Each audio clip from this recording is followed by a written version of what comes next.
So let's see this question. So the question is which of the following is most acidic oxide. यहाँ पे हमको बताना है कि हमारे पास चार ऑक्साइड्स दिए हुए हैं Mn के, यानी कि मैग्नीज के ऑक्साइड्स दिए हुए हैं, और हमको ये बताना है कि कौन सा ऑक्साइड सबसे ज़्यादा एसिडिक है. ठीक है. सो हमें पता है कि जो हमारे मेटल्स होते हैं they form basic oxides and non metals form acidic oxides. ठीक है.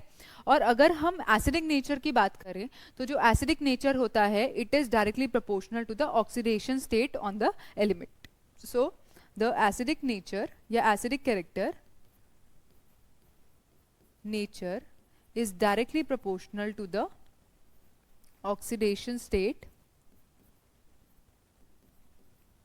oxidation number, या हम बोल सकते हैं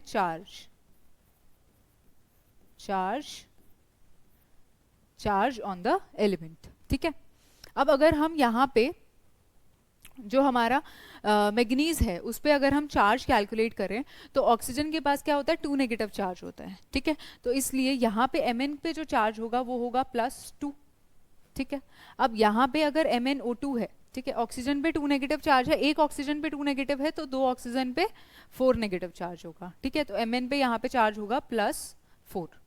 क्लियर. अब यहाँ पे अगर हम सी ऑप्शन में देखें इस पे क्या चार्ज होगा तो हमारे पास 2Mn है तो 2x मान लेते हैं. ठीक है. 7 2 जा 14 -14 और ओवरऑल चार्ज कितना है 0. तो यहाँ पे जो x की वैल्यू आएगी वो आएगी +7. ठीक है. यानी कि यहाँ पे जो मेरा Mn पे चार्ज है वो है +7. क्लियर. अब Mn3O4 में भी कैलकुलेट कर लेते हैं. 3x -4 2 जा 8 इज इक्वल टू 0. ठीक है.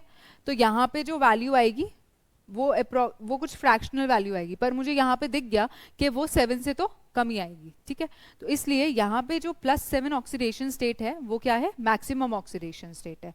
तो Mn2O7 के अंदर चार्ज क्या है, सबसे ज़्यादा है, और जितना ज़्यादा चार्ज होगा उतना ही ज़्यादा एसिडिक कैरेक्टर होगा. सो सी विल बी द करेक्ट